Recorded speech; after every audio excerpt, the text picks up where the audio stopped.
So I see a lot of people that aren't sure what they need that come in and say, I just don't feel right. I'm tired. I'm draggy. I love my wife, but things aren't working just right.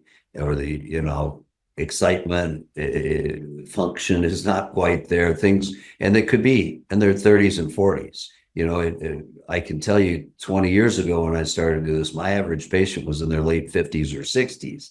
And each decade that's gone by, that number's gone down by 10 years. I have dozens of men in their 30s and even more, multiple dozens in their 40s that have low testosterone. When we talk about why, the environmental effects, microplastics, estrogenic compounds in everything, soy compounds, things that drastically affect testosterone production. I saw a 24-year-old guy this morning now, and he feels great. Starting his third year with me, I've treated his father and their family. And do I have him on testosterone? Absolutely not. I have him on clomiphene, HCG, or human chorionic gonadotropin. So with younger men in their 30s and 40s, I think it's a great disservice to start them on testosterone because that means they're going to use it the rest of their life. They will never make more. And so I do things to stimulate testosterone production, and those methods work extremely well. I have a product on our website called Test-A-Boost that is a combination of botanicals that do help. That does help to raise free testosterone. Does that alone do the job? Probably not, without a little more help like HCG and clomiphene, but we see tremendous effects. And as I told him this morning, because he said, well, how long do I have to do this? And I don't like to be too curt, because my answer is often, I don't know. How long do you want to feel good? But I said, well, we may do a trial for a month and stop and see if things have perhaps reset. I've seen that happen many times with younger women after childbirth. Progesterone's low, testosterone's low. They're 10 or 20 years away from menopause, but they feel terrible. They have PMS symptoms, headaches, migraines, no libido. Those things we do deal with temporarily, and sometimes the body will turn back on and start producing things.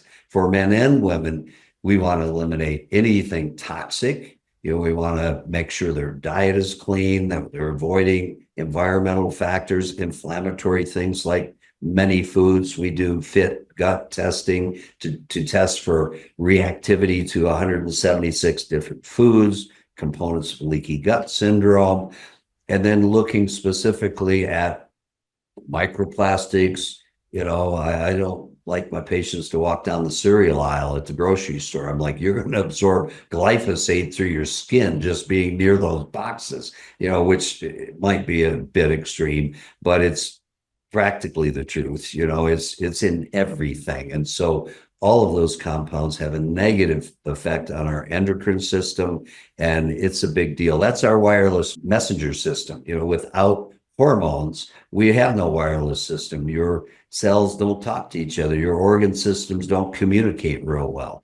And so it's very important to optimize everything from diet, exercise, sleep, spiritual awakening. There's many things that affect it. And hormone balance is almost always what the foundation, what I call baking the cake. And then we can ice the cake with lots of things. Everybody wants to know about peptides. Well, great. There's a lot of peptides that I use after we've addressed the foundation of hormone levels, hormone optimization. Just because you're, quote, in the normal range doesn't mean it's optimal. Unfortunately, most physicians are clueless on what an optimal hormone level is. Oh, you're at 500, you're fine. The range is 3 to 1,000. Well, guess what? That doesn't even matter. It's what is your free testosterone? Well, it turns out it's 4 or 5. Should be in the 20s. That's where you were when you were in your 20s. And that's when everybody was bulletproof. Everybody feels great at 20 something. And so as our hormones decline, all of that changes. So hormone balancing is probably one of the most exciting things that I do for people to impact their life on an everyday basis. And then we do a lot of other things like I've mentioned, from IV therapy, ozone therapy, stem cell banking, exosome treatments. There's red light therapy. Every new thing that comes out that can benefit my patients, we address and try to utilize. So the best way to find us is take a look at the website, aspen-regenerativemedicine.com. Click on the link below. Go listen to some of my podcasts. I have fun doing this. I love it. It's Beyond the Fountain of Youth podcast on YouTube. Remember to put the word podcast in, or you'll find all kinds of crazy stuff about the Fountain of Youth. And Spotify, we have, my audio book is out there now, Beyond the Fountain of Youth. It's a #1 bestseller on Amazon. I address everything from A to Z for men and women, and my story of how I moved from, being an Olympic and collegiate sports medicine physician to anti-aging regenerative medicine. I became an aging athlete, and I wanted to do everything. I didn't like it. I was going to fight the fight. And so at 72, I feel pretty darn good, and plan on sticking around and sharing this with people for a long time.